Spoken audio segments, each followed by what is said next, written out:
más de entrevistas aquí en el Stopper, la entrevista semanal.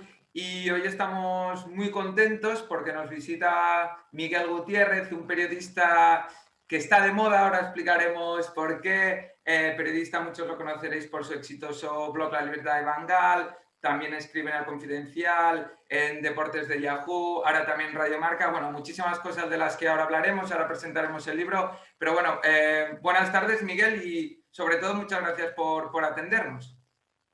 ¿Qué tal, Juanjo? Pues nada, no hay de qué, encantado de hablar con vosotros. Muchas gracias por vuestro interés en lo que hago, en todo caso. Y decía que estás de moda, llevas estando de moda bastante tiempo por la libreta de Bangal, que ahora más tarde podemos hablar de ello, pero también por el libro que sacasteis en noviembre, que tengo por aquí, Saber y Empatar, que has coescrito con Antonio Pacheco, ilustraciones de las que ahora hablaremos, que son una pasada de La Huerta, y prólogo de Carlos Marañón. Decía que lo había sacado en noviembre, ahora han pasado un par de meses, navidades de por medio, contentos con el resultado, con la aceptación. Bueno, muy contentos. Realmente, no te voy a decir desbordados porque sería un poco exagerar también, tampoco es que haya sido el número uno en ventas en España, pero bueno, a la escala de lo que supone un libro de fútbol, que es una cosa pequeñita y que interesa a un número reducido de gente, estamos muy contentos. Estábamos contentos ya por el resultado, porque nos lo pasamos muy bien haciéndolo, porque nos parecía un libro original y que podía gustar. Y luego, una vez que lo hemos lanzado, contentos porque, primero, porque se ha vendido mucho, le ha llegado a mucha gente, le ha interesado a mucha gente. Y segundo, porque luego esa gente, aparte de comprarlo o de regalarlo, pues luego resulta que lo ha leído, la mayoría no, lo han leído. Y más allá de esa factura que comentabas, de tener unas ilustraciones fantásticas, pues lo que nos han hecho saber durante todas estas semanas es que el libro les ha gustado mucho. La verdad que no hemos tenido ni siquiera una opinión tibia, o sea, han sido todas muy positivas en Twitter, en Amazon y bueno, estamos muy contentos, la verdad. El libro, yo lo empecé a leer antes de Navidad y lo empecé a leer un día en el tren, yendo a Pamplona, y la persona que tenía al lado, que no la conocía de nada, de hecho, me preguntó, ¿qué libro es ese? Tiene muy buena pinta. Y alguien dirá, no, siempre que viene alguien a hablar de libros, le dices que te encantan su libro. Pero es que es verdad, si no, no intentaría hablar con vosotros si fuese un libro que no me ha gustado. No es por condescendencia. Y es un libro que efectivamente que llama la atención y sobre todo que sorprende. Una vez que lo abres, no sabes lo que te vas a encontrar. Era un poco la idea que teníamos Antonio Pacheco y yo al afrontar un poco el libro. Y es una idea suya. O sea, yo hablo aquí en plural porque efectivamente luego la hemos desarrollado los dos, pero es algo que él ya hizo con un libro de baloncesto, con la Pitipedia, que escribió con Piti Hurtado, también sobre una idea suya, ¿no? Este concepto del libro. Entonces él quería empezó haciendo la Pitipedia, pero a él le gusta todavía más el fútbol que el baloncesto y me dio para hacer este libro. Y la idea era esa, la idea era sorprender. Entonces nos juntábamos a ver qué íbamos a contar en el libro, porque tampoco lo teníamos muy claro, ¿no? Es un libro que cuando la gente me preguntaba, ¿y de qué va el libro? Pues a mí me costaba un poco explicarlo, ¿no? Pues es una miscelánea total y absoluta y es muy sorprendente. Hay capítulos más largos, capítulos más cortos, capítulos que son meras ilustraciones. Eh, bueno, pues al final yo creo que hemos conseguido un poco eso, que gracias a esta idea de Antonio, pues poder atrapar a la gente de una manera distinta que no sea el típico libro. El libro lo tengo por aquí, es una pena, no me voy a poner, porque no tiene ningún sentido que me pongan echar las ilustraciones aquí en pantalla, luego si eso en la edición ya pondremos alguna cosa, pero es verdad que aparte de las ilustraciones que os comentábamos de La Huerta, a mí una cosa que me ha gustado mucho del libro, aparte de que los capítulos no siguen una estructura clara, es decir, tú puedes abrir el libro por cualquier página y leer lo que hay, que además se desprende mucho humor en él, pero debajo de su humor yo tengo la sensación que hay mucho trabajo, porque son, para el que no lo haya leído, diferentes secciones en las que se recogen, por ejemplo, no sé, hay un cuadro con los jugadores españoles que solo han jugado un partido con la selección, otro de presidentes, de sponsors, muchísimas cosas así que me da la sensación que aparte de los conocimientos que pudierais tener tú, Antonio, ya previos, no sé el trabajo de documentación que os ha requerido esto. Pues trabajo importante, como te puedes imaginar. El primer filtro ha sido nuestra memoria.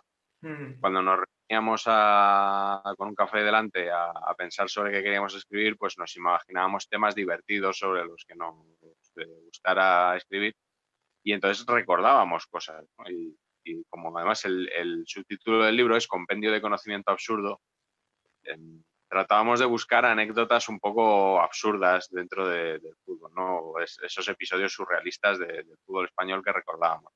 Ese era el primer filtro. Y luego el segundo era pues la pura documentación y comprobar que lo que estabas contando sucedió como lo recordabas, que no siempre sucede. A veces te Mm. bailan fechas, te bailan datos, te bailan los protagonistas. De hecho, ya hemos visto que nos hemos equivocado en dos o tres cosas. Sí, ¿eh? Sí, son cosas pequeñitas, pero bueno, que da rabia también, ¿no? Claro. Bueno, pues la verdad que hemos hecho una labor de documentación, de comprobar, pero al final pues siempre se te pueden escapar cosas porque es un libro que aporta mucho dato minucioso muy pequeñito, ¿no? Sí, sí. Y bueno, con que no salgan muchas más yo me conformo, porque la verdad que el trabajo que hemos hecho sí que ha sido bastante minucioso. De hecho, me hizo mucha gracia. Hay un capítulo en el que, no sé si se llama Culos de mal asiento. Bueno, se repasa a jugadores que han pasado por muchísimos clubes y creo que es en el Loco Abreu que enumeres todos los clubes y hay un momento en la enumeración que pone, si sigues leyendo, pone algo como si sigues leyendo esto es que tienes un problema o estás mal.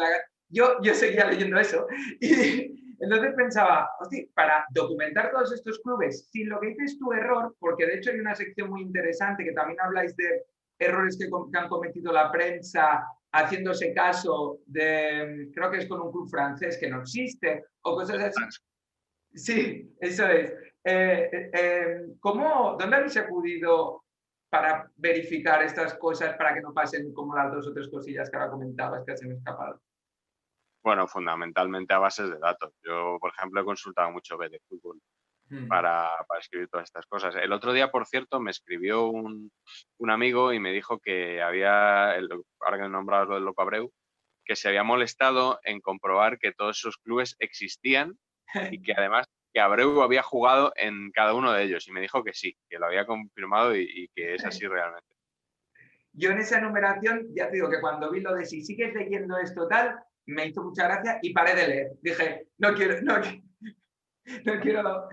continuar. Hay una cosa que dices al principio del libro, que bueno, después como decía el prólogo es de Carlos Marañón, que también es un lujo, explicas, dices que al principio pensé que saber de fútbol era acumular conocimiento y luego, bueno, empiezas a explicar un poco las diferentes percepciones o concepciones que se tienen de lo que es saber de fútbol.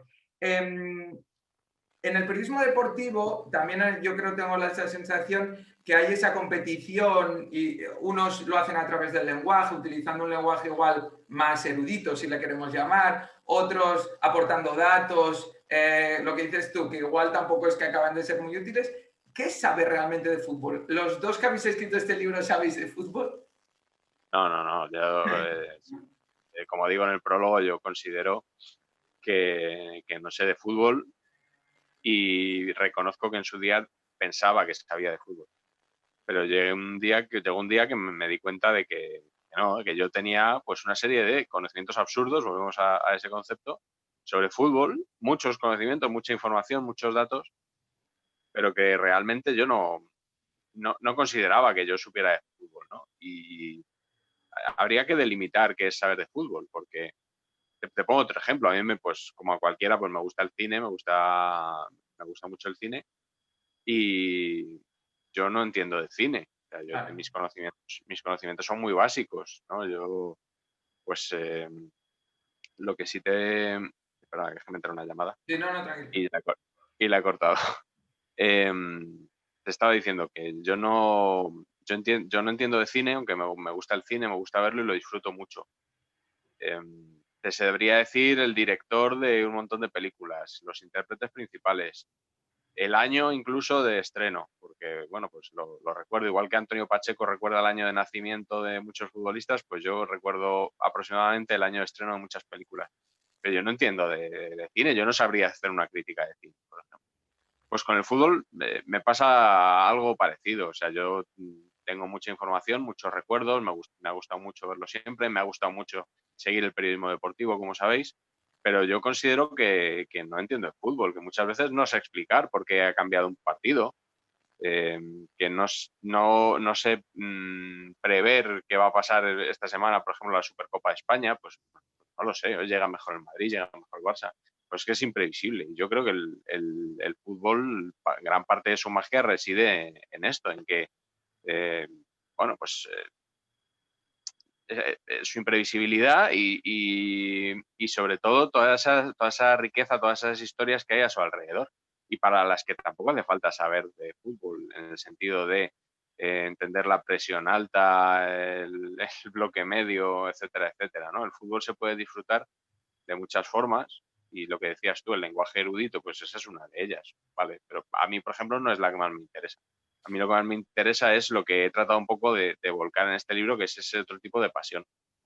Ahora volveremos a, bueno, de hecho va relacionado con el libro, pero ahora que comentabas este tema del cine, ¿te da la sensación que, por ejemplo, utilizando el cine, quien escribe de cine, quien escribe de otro tipo de cosas, no la crítica que recibe del lector no es tan severa como igual la del periodista deportivo o la gente que escribís este tipo de libros? Es decir, como hay tanta gente que creemos que sabemos de fútbol o que seguimos el fútbol, a la hora de publicar tus artículos o de sacar libros como este o de frases de fútbol, que lo tengo por aquí también, notas ese feedback de la gente que igual es más exigente que en otros sectores, ¿o no? Sí, yo creo que sí. Si nos está escuchando alguien que escribe sobre cine, dirá, no conocéis hablar del cine, probablemente no, pero yo estoy convencido de que el fútbol en el fútbol cuando se tocan determinados temas, pues o como en la política hay demasiadas sensibilidades, ¿no? Hay muy poca tolerancia, demasiadas ganas de que el periodista diga lo que nosotros queremos que diga y no lo que él quiera. Y bueno, te lo he dicho, poca tolerancia. Al final hay muchos aficionados a los que les cuesta respetar una opinión distinta a la suya, simplemente escucharla, no digo compartirla. Pero bueno, dentro de esto, por ejemplo, pues cuando yo escribí frases de fútbol o cuando yo he escrito Saber empatar, no son temas que toquen tanto el nervio de la gente como a lo mejor puede ser Barça-Madrid o, por ponerte un ejemplo que tuve que padecer ayer en redes sociales, si la prensa española favorece está más próxima al Real Madrid o es antimadridista, ¿no? Porque según con quien hables, pues la película cambia totalmente. Hay gente que opina que la prensa está vendida al Real Madrid y hay quien opina que la prensa, perdón, está concentrada en una campaña contra el Real Madrid. Entonces, es un tema, por ejemplo, que también despierta muchas sensibilidades, arbitrajes, no sé, pero bueno, cuando uno se pone a escribir un libro recordando las mejores frases de Johan Cruyff o las mejores frases de John Toshak o de Jorge Valdano, pues es otro tipo de público, es otro tipo de exigencia. Normalmente la gente que coge un libro de fútbol pues le interesa algo más que el guerra civilismo Barça-Madrid habitual y bueno, pues es más agradecido. Para los periodistas que están en los medios de comunicación, pues sí que tiene que ser un poco más complicado aguantar todas esas presiones y todas esas. Muy bien. Y al respecto de esto, claro, yo por aquí enseñaba que tengo frases de fútbol desde hace muchísimo tiempo. Tu segundo libro fue Parecía un buen fichaje, que este te podría decir que lo tengo en casa de mis padres, pero no lo tengo, me parecía buen fichaje. Y este es el tercero, Sabría empatar. ¿Qué diferencias, cuáles son las diferencias más grandes para ti en haber escrito ya no el contenido de los libros, sino en este, que aparte de haberlo coescrito con Antonio Pacheco, sino que también supongo que para casarlo con las ilustraciones, los textos, habrá sido un trabajo más en equipo. ¿Cómo has vivido este proceso distinto para ti a la hora de escribir tu tercer libro? Pues me lo he pasado mucho mejor escribiendo este. Y me lo pasé muy bien escribiendo los otros, pero claro, es otra historia, ¿no? Ahí estás tú solo, ya vas poniendo tus metas. Es verdad que, por ejemplo, en Parecía un buen fichaje, pues también hubo amigos que me ayudaron con alguna entrevista para, bueno, un jugador, por ejemplo, recuerdo que Edwin Congo, que es uno de los personajes del libro, pues estaba entrenando en Valencia y Dani Meroño, que es un periodista de Valencia, pues me echó una mano y le hizo unas cuantas preguntas a Congo para poder tener testimonio suyo en el libro. Pero bueno, al final es un trabajo que acometes tú solo y es escribir un texto. No tiene más. Es que entregas el texto, luego lo corriges y ya está. En cambio, este libro pues lleva un proceso. Para empezar, había que decidir de qué queríamos escribir, que eso cuando uno tiene un libro en curso normalmente ya lo sabe, ¿no? Pero aquí no, aquí hubo que buscar el que queríamos contar una vez que ya había proyecto en marcha. Eso fue ya bastante divertido y luego cuando ya estaba casi todo el texto escrito, entró en juego La Huerta, el dibujante. Entonces tuvimos bastantes reuniones a 3 bandas, en Madrid, Barcelona, Valencia, que es donde vive La Huerta. Yo vivo en Madrid, Pacheco en Barcelona, y algunas durante el confinamiento, en lo más crudo del confinamiento, porque era cuando teníamos que acabar el libro. El libro tenía que haber salido a la venta en mayo. Sí. El mismo día que las memorias de Woody Allen, creo que era el 29 de mayo. Era buen día para Y unir cine y fútbol. sí, es que recuerdo porque yo pensaba, las librerías igual no son suficientemente grandes para los dos, ¿no? Como se solía decir. Pero al final Woody Allen siguió en marcha, imagino porque se lo podía permitir, y nosotros no. Nosotros nos dijo la editorial que bueno, que echáramos el freno y que salíamos 6 meses después. Salimos en noviembre. Pero el libro lo teníamos ya acabado, pues eso, más crudo del confinamiento, con esas reuniones que tuvimos donde se trataba de redondear el libro. Que las imágenes, el libro, el texto, la maquetación, todo se hablara entre sí y estuviera de acuerdo, ¿no? Entonces hubo que cortar textos, alargar textos, hacer alguna ilustración más, quitar algún epígrafe, bueno, pues todo para cuadrarlo y que pudiera ser casi una revista en formato libro y no un libro. O sea, en ese sentido la maquetación ha condicionado el contenido del libro, en parte, ¿no? Y bueno, es un proceso distinto y ya te digo, nos lo hemos pasado muy bien porque nos reíamos mucho y en esas reuniones incluso las hemos echado de menos. Claro. Estoy por organizar alguna, aunque no tengamos libro, pero solo No, para volver a hablar. haced otro, sobre otra cosa. Cuando hablas de la increíble historia de la libreta de Bangal, para el que no te conozca, el que esté viendo esto y no te conozca, Miguel Gutiérrez es el creador del blog con este nombre, la libreta de Bangal, si no me equivoco, en 2004 empezó, ha tenido un éxito rotundo, bueno, no sé cómo lo definirías tú, pero en el que se junta crítica de periodismo deportivo, un poco poner el periodismo deportivo delante de un espejo, casi como una auditoría, podríamos decir. Está bien explicado. Nació como un blog y luego pues ahora ha evolucionado a un señor que, como decías, escribe en El Confidencial, escribe en Yahoo, está en Radio Marca, hace un podcast. Bueno, ya no es tanto un blog como una marca que aparece en diferentes formatos, pero la esencia es lo que tú dices, es un poco hacer una crítica a la prensa deportiva. Pues en esta presentación hay un capítulo, el 23, que se llama la increíble historia de la libertad de Bangal, en el que explicas, y por eso no te lo voy a preguntar, eso te lo digo ya desde ya, que si eso te atrae, que hacer de crítica del periodismo deportivo, que normalmente te preguntan si eso te ha cerrado puertas o no, no te lo voy a preguntar. No te lo voy a preguntar, pero hay una cosa que explicas que me ha gustado mucho, que dices que de hecho las puertas del periodismo ya están cerradas de por sí, no es que con esto te las puedas cerrar. Y me ha recordado a mi primer día en la Facultad de Ciencias de la Información, en la Complutense. Primer día el profesor dijo que si estábamos ahí para descubrir el nuevo Watergate o algo por el estilo, que nos olvidásemos que lo más normal es que acabásemos en algún periódico de prensa económica, especificó. Y he visto, que yo eso no lo sabía, que tú sí has trabajado en prensa económica. Entonces, si ahora hay algún estudiante de periodismo o recién licenciado de periodismo que esté viendo esto, ¿qué recomendación les podrías dar respecto a esto de lo que hablabas? De no hagas esto porque te puedes cerrar puertas, o ve por aquí, o ¿cómo viviste tú ese proceso de estudiante a donde estás ahora? Bueno, yo lo que les recomiendo es que tienen unas herramientas fantásticas a su alcance por las que algunos habríamos casi matado cuando estábamos empezando. Y eso que yo tuve suerte porque al acabar la carrera Internet ya estaba arrancando. Pero me hubiera gustado que arrancara incluso un poquito antes. porque sí, yo pude hacer un blog en el año 2003, creo que empecé a hacer, no, la libreta es 2004, pero bueno, empecé ya antes a hacer alguna prueba con algún otro en 2003. Yo me licencié en 2001. Mm. Estuve ahí 2 años que tenía bueno, que estuve tratando un poco de encontrar mi sitio y no había YouTube y no había posibilidad de hacer un podcast tampoco.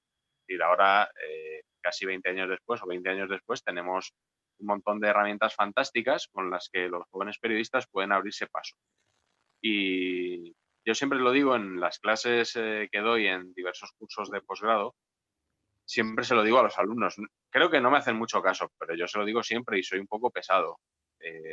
Ellos normalmente lo que tienen en la cabeza es que como son muy buenos, pues los va a contratar el Marca o la SER o Movistar Plus o la COPE o sea, 4, y van a trabajar ahí y ya está, y se van a jubilar ahí, y van a ser unas estrellas de la tele o de la radio y todo va a ir fenomenal. Que lo pueda, que lo consiga, fenomenal, pero es que yo creo que no es un escenario realista hoy en día. Entonces, creo que hay herramientas que permiten que tú vayas creando una marca personal, que te vayas dando a conocer, que vayas incluso consiguiendo una pequeña comunidad, una audiencia a la que hacer tus trabajos y que vaya contigo ya. No sé, esos puede que sean tus lectores durante muchos años. Claro. Entonces, yo lo que recomiendo es que tengan proyectos personales, que sean emprendedores y que cultiven esta marca personal, porque es que igual no te llama el Marca, igual no te llama Movistar Plus, igual no te llama la COPE de entrada. Pues sí, oye, a lo mejor tienes una beca y te haces hueco ahí, te haces fuerte y te va fenomenal. Pero lo normal es que no. O sea, lo de las puertas están cerradas de entrada, pues eso es lo que... Y yo creo que no hay que tener miedo a perder nada porque de entrada no tienes nada. O sea, cuando tú llegas al mercado laboral, es que, vamos, yo creo que la mayoría de estudiantes recién licenciados no tienen nada En que el perder. político, pero en un mundo como el periodismo deportivo en el que parece que el contrastar fuentes, que la veracidad, todo ese tipo de cosas han dejado de tener mucha importancia porque el clickbait es la que lo tiene, ¿crees que también es precisamente porque esas puertas están cerradas, no entra tampoco mucha gente nueva y la gente que está allí se sabe, como decías, que alguien se puede hacer fuerte, esa gente que está allá se sabe fuerte y tampoco pasa nada si hoy pongo que va esta noticia sin saber realmente que sea cierto? Bueno, yo creo, lo que creo que eso de no confirmar las noticias es sencillamente porque el periodismo deportivo actual, el periodismo en general y el deportivo también, es una máquina voraz que exige que le vayas echando carbón, no cada día, sino cada hora, cada minuto, porque ya la audiencia se mide al segundo. Entonces, es mucho más fácil alimentarlo con noticias rápidas y que no estén muy contrastadas y que sean lo más escandalosas posible, que no haciendo un trabajo, digamos, canónico, ¿no? Como mandan los cánones de la profesión y que están establecidos desde hace décadas y siglos. Yo creo que esa es la historia. Y el que llegue de fuera y quiera hacerse un hueco y quiera ser spotlight, pues su jefe le va a decir que dónde vas flipado y tú date prisa que esto es para allá. Entonces, pues evidentemente las dinámicas son las que son y es muy complicado romperlas porque no hay ningún motivo para romperlas, porque ya te digo que el sistema está montado de esa forma y el periodista o se adapta a cómo está montado eso o está fuera. Entonces hay muy pocos sitios en los que realmente se puede hacer un periodismo más calmado, más reposado, sin prisas y pensando solo en la calidad. Yo creo que los que puedan hacer esto realmente son auténticos privilegiados. Ahora que has hecho referencia a Spotlight, que aprovechamos si alguien no ha visto la película que la vea, que estamos ya un poco con cine también, esos tipos, si no me equivoco, eran de Boston. Entonces, ¿tú crees que fuera son más rigurosos? Porque tú ves prensa de otros países y tampoco, mmm, sobre todo la deportiva, también suelen ser muy sensacionalistas y no creo que sea tampoco una cosa de aquí, ¿no? Bueno, yo para empezar debería tener un mayor conocimiento de la prensa extranjera para poder hacer esa comparación, porque aquí hay muchos periodistas españoles que dicen que el periodismo deportivo español es el mejor del mundo. imagino que conocerán el periodismo deportivo bielorruso, por ejemplo, porque debes conocer el de todos los países del mundo para determinar que el de España es el mejor, porque no hay un mundial de periodistas, ¿no? Que digas, bueno, pues el que gana es el mejor. No, yo me declaro absolutamente incapaz. El otro día tuve en Radio Marca como invitado a Anthony Daimiel y hablábamos un poco de esto y él me decía que el periodismo americano también es peor que ahora que hace años. Bueno, yo también creo que el periodismo americano que yo he visto, pues el que es bueno es mucho mejor que el español y el que es malo probablemente también es mucho peor que España. No es un país muy de extremos, ponernos ahí. Pero bueno, yo imagino que el periodismo que se hace en España obedece fundamentalmente al público que hay en España. A ver, le pregunté a Frederic Hermel, por corresponsal del equipo en España, si no sería viable hacer aquí un periódico como el Equipo y él me dijo que absolutamente no, que el público español lo que demandaba eran productos como As, como Marca, un chiringuito donde él participaba y que un diario como el Equipo pues está bien para un público como es el francés, que es mucho menos pasional, pero que en España no tendría ningún recorrido. Luego hay, pero en cambio hay publicaciones como Panenka, es que me viene muy bien para meter que también tenéis un apartado, los panenquitas, en el libro, Sí, sí, sí. que luego hay publicaciones como Panenka, en las que tú también has escrito, que sí que se trabaja ese periodismo más, Panenka, Libero, hay tantas otras, que sí que se trabaja ese periodismo más reposado y tiene salida y aceptación de alguna manera.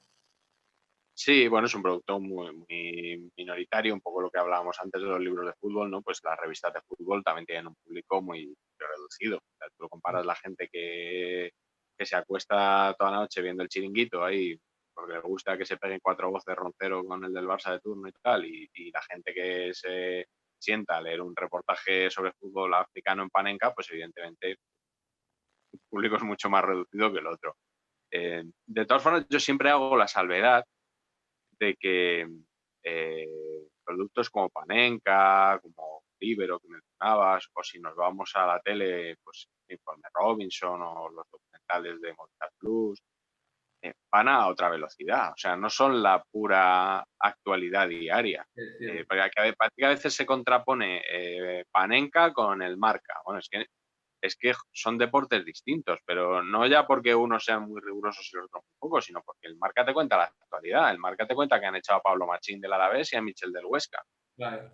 Panenka no. Panenka, si acaso, ya dentro de unos meses entrevistará a Michel y tendrás una charla fantástica con Michel, pero es otra historia. O sea, no, con Panenka no te enteras del día a día. Y con marcas, pues, bueno, iba a decir, es probable que no profundices. Bueno, Marca también tiene sus reportajes porque es una medio marcas.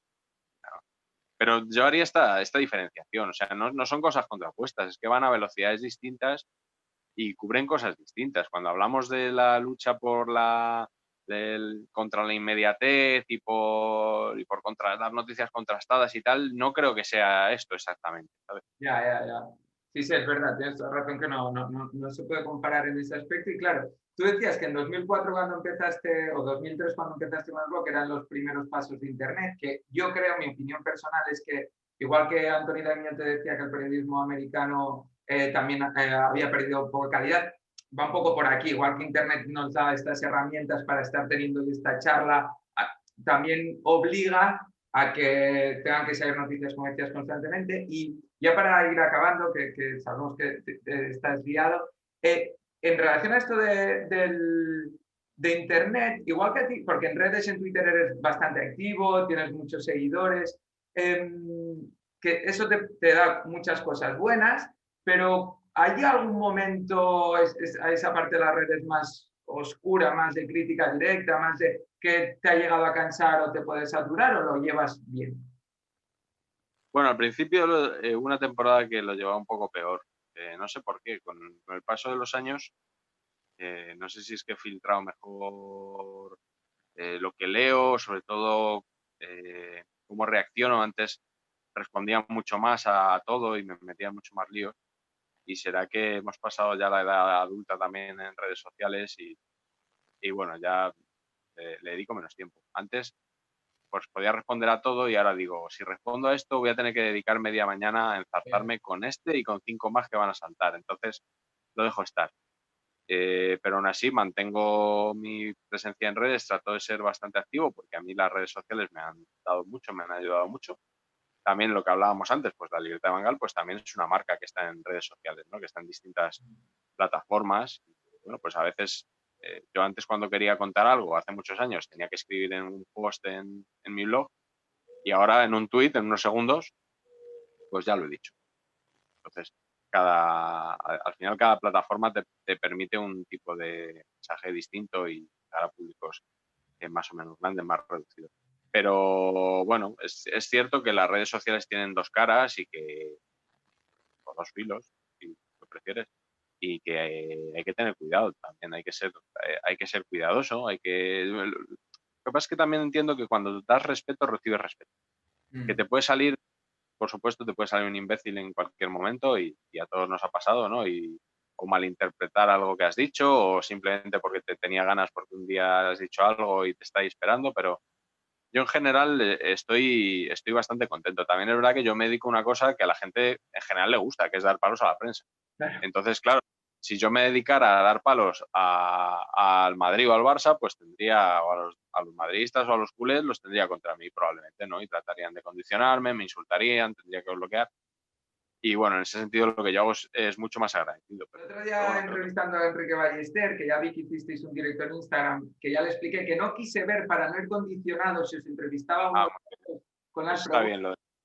bien, sí, sí, lo de ir virgen a las Sí, a entrevistas y las tal. preguntas, y él me explicó que él se estaba cansando, o que a veces se cansaba ya de ser Enrique Ballester y que hablándolo contigo tú te decías que no, que aún no estás cansado de ser la libreta de Bangal. No, yo es que creo que lo voy a. Bueno, igual, a ver, igual me equivoco, ¿no? Y dentro de un año y medio me estoy arrepintiendo. Pero a mí la libertad de Bangal me ha dado tantas cosas, profesional y personalmente, que ya creo que es algo indisoluble de mí. Y cuando el editor me propuso poner en Saber y Empatar @ la libreta detrás de mi nombre, Miguel Gutiérrez @ la libreta, al principio a mí me chirrió, me pareció una cosa un poco rara. Y un amigo me dijo, pues yo no lo pondría porque Miguel Gutiérrez vas a ser siempre, pero igual la libreta dentro de unos años ya no la haces. Y no me valió ese argumento. O sea, yo pensé que de una forma o de otra que la libreta es algo que quiero que me acompañe toda la vida. Y bueno, pues ya te digo, igual me arrepiento, pero lo hice muy seguro y creo que así estaba. Lo último que hacemos siempre en el Stopper es que el invitado o la invitada nos deja una recomendación de un libro, de una película, de un disco, de lo que a ti te apetezca, que pondremos en nuestras redes la semana que viene. Bueno, pues reciente o... Algo de Woody Allen, si quieres. Lo ¿no? que tú quieras. Eh, bueno, la biografía de Woody Allen está muy bien. A mí me gusta mucho, la podría recomendar. He acabado de leer un libro de cine precisamente. Lo voy a recomendar. No es que sea el mejor libro de cine de la historia, pero a mí me ha gustado. Se titula Yo soy Espartaco. ¿Vale? Con ese título, el autor solo podía ser Kirk Douglas. ¿Vale? Lo escribió cuando tenía ya 90 y muchos años. Y es un libro en el que cuenta el proceso de creación de esa película de Espartaco, dirigida por Stanley Kubrick, que no iba a dirigir Stanley Kubrick en principio, que iba a dirigir Anthony Mann, pero bueno, cuenta toda la odisea que tuvieron que pasar para que esa película se hiciera realidad, no solo duplicando el presupuesto previsto, cambiando de director, cambiando de actriz, etcétera, sino, y esto es lo más interesante, por el tema de las listas negras en el cine americano durante los años 50. Es Que un también hay guion una peli muy buena al hilo de la de Trumbo, Rambo, sí, eso está el guionista. claro, claro, es que Dalton Trumbo, es el guionista de Espartaco, el protagonista de esa película. De hecho, ya salía en Trumbo, ahí aparece brevemente Espartaco. Y bueno, pues aquí Kirk Douglas cuenta muy bien toda esa historia, cómo hicieron para tener escondido a Dalton Trumbo y que fuera escribiendo el guión, y luego en el momento en el que se hizo público que iba a ser él, después de haber incluso pasado por la cárcel.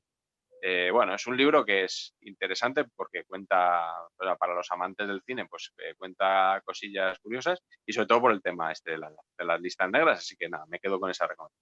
Pues queda apuntado y también para los más jóvenes que, igual que decíamos que en Saber Empatar, encontrarán sus cosas contemporáneas, pero descubrirán cosas, por ejemplo, de la Real de los 80, también se pueden acercar a Espartaco, que posiblemente no la hayan visto. Así que nada, Miguel, oye, muchas gracias. Miguel Gutiérrez, periodista, autor de Frases de Fútbol, que tengo por aquí, Saber Empatar, que tengo por aquí, y parecía un fichaje que me lo compraré y te escribiré para decirte qué tal, porque no, ya, ahora que te tengo aquí, que nos has atendido y que solo me falta uno, lo conseguiré. Así que nada, oye Miguel, de verdad, muchas gracias. Encima que ibas hoy más pillado de tiempo, muchas gracias por atendernos. Nada, muchas gracias a ti, lo que te he dicho antes, me lo he pasado muy bien hablando contigo y mucha suerte con el canal y si te puedo ayudar de nuevo, pues ya sabes. Genial, muchas gracias. Un abrazo.